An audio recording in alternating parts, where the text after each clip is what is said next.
هلا وحبايب قلبي، شلونكم؟ شخباركم؟ مشتاقة لكم وهواي. رجعت لكم فيديو جديد ومختلف ومنوع. طبعا فيديو اليوم هو جولة وفلوج وشنو تردون بيه موجود. راح احكي لكم قصة حتى ما تملون وانتم تتابعون الفيديو تستمتعون. يلا نبدأ احكي لكم القصة واتمنى تعجبكم. كان يا مكان في قديم الزمان، كان اكو بنية تشتغل هي وأخواتها عند ملة.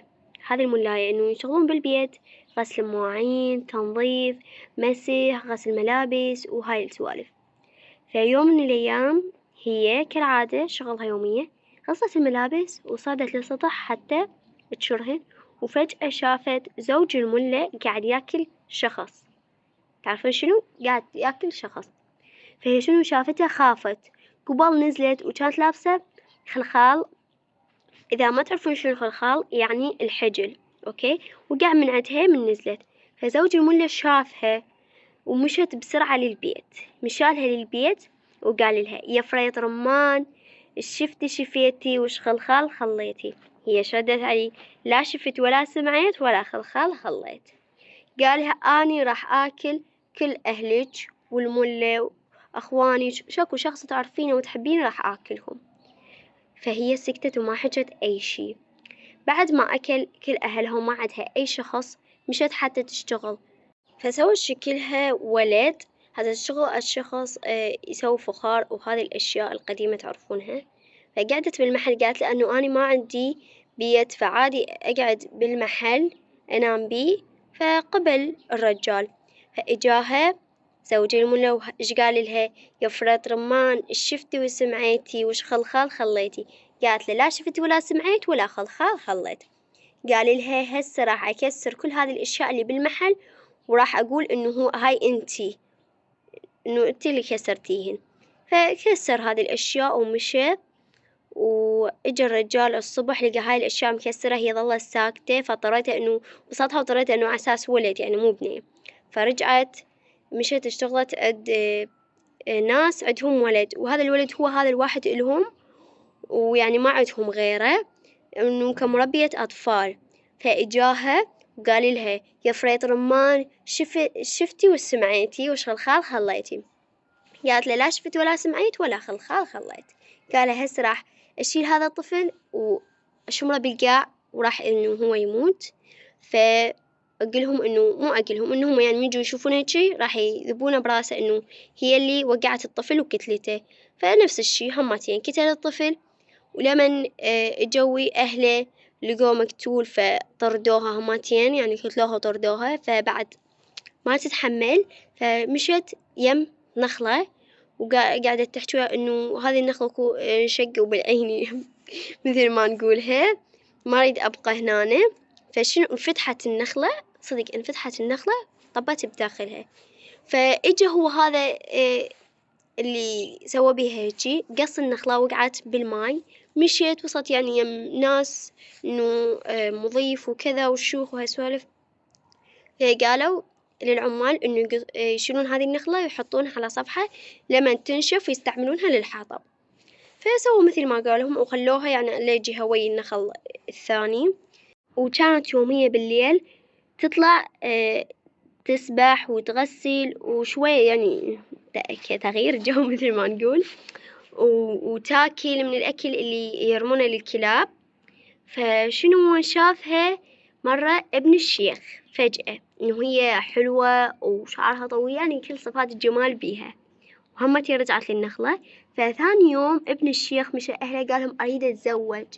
قالوا له: شنو شو بسرعة شنو هالقرار وتتزوج منو؟ قالوا له: تريد بنت خالك بنت عمك كذا كذا بنت كذا. الشيخ قالهم: ما أريد أي شي من ذولي. يعني تمام بعد منو تريد؟ قالهم: أريد الزواج ومالكم دخل، بس حضروا يعني العريس وهذه الأجواء. فسووا له عريس وقال لهم: شو هذه نخلة طببوها للغرفة. قالوا: يعني شلون؟ قالوا: ما لكم دخل، طببوا هذه النخلة للغرفة. فطببوها. أم العريس قالت للخادمة اللي عندها، قالت لها: روحي هذه صينية الذهب بها وليرات ويعني ذهب، تروحين تدقين الباب، إذا طلعت البنية حلوة وجميلة ذبي الصينية وهلهلي، وإذا لا ذبيها وصيحي. فشنو هو؟ مشيت مثل ما قالت لها، دقيت الباب، طلعت لها البنية يعني آية من الجمال، كل صفات الجمال بيها مثل ما قلت لكم.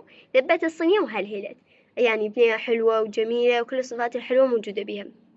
فبعد راحت أيام، إجت أيام وصار عندها طفل طبعا، وإجاها قالها يا فريط رمان شفتي وسمعيتي وش خلخال خليتي؟ قالت له لا شفت ولا سمعت ولا خلخال خليت.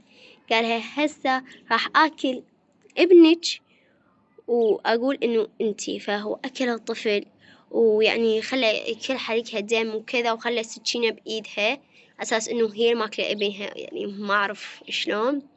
وإجا أبوه وهو أهل زوجها شافوها، يعني ظلوا يحجون عليها وشلون أنت تسوين هيج ومن هاي السوالف. فنسوا هذا الشي وصار عندها طفل ثاني، وهذا الطفل همتين نفس الشي إجاها وسووا نفس الحالة. وأخير شي زوجها قرر يتزوج عليها ويتركها، إنه مو يطلقها بس يتركها شلون الخدامة وهيج شي. فيوم من الأيام زوجها قرر يروح المكة، كالعادة يسأل كل أهله شنو يردون حتى يجيب لهم إياه. فقالوا له روح اسألها خطية يعني لا توفى هيج بحدها تجيب لها الشي وياه. فمشى قال لها شو تريدين؟ قالت له أريد العبة الصبري. قال لها تمام. مشى واشترى كل الأشياء وهاي راد يمشي وتذكر لعبة الصبري. مشى أبو المحل قال له أريد لعبة الصبري. أبو المحل أو الأسواق اللي عنده هذه هاي اللعبة قال له إذا أنطيك إياها وتنطيها لهذا الشخص ظل راقبه أبد لا تعوف ولا دقيقة، لأن هذه خطرة. قال له تمام. فإجا وزع الهدايا وأخير شي انطاها لعبة الصبري، من هذا اليوم ظل يراقبها.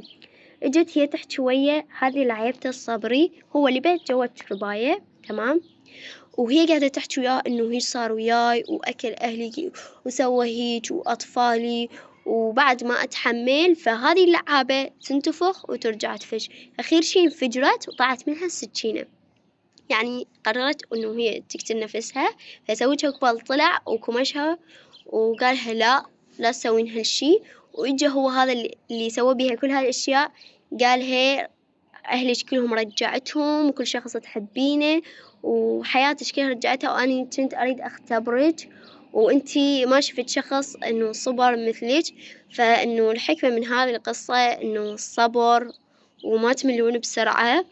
وأنا طبعا لو مكانها مستحيل أصبر هذا الشي، يعني جد راح أحكيكم هذه القصة، بس أنا مو من النوع الصبور. فاصبروا وكل شي راح يصير مثل ما تردون، وأكيد الصبر هو مفتاح الفرج. وهذا كان فيديو اليوم، جولة بالسوق وبالإمام الحسين عليه السلام وأبو الفضل العباس وبالحمزة. وسوينا نذر طبعا ووزعنا بالحمزة. وأتمنى عجبكم فيديو اليوم، ولا تنسون اللايك إذا ما خليتوا لايك، واشتركوا بالقناة إذا أول مرة تشوفون قناتي، وكتبوا تعليق حلو وشنو رأيكم بالفيديو. بس أحبكم، باي باي، أشوفكم فيديو جديد.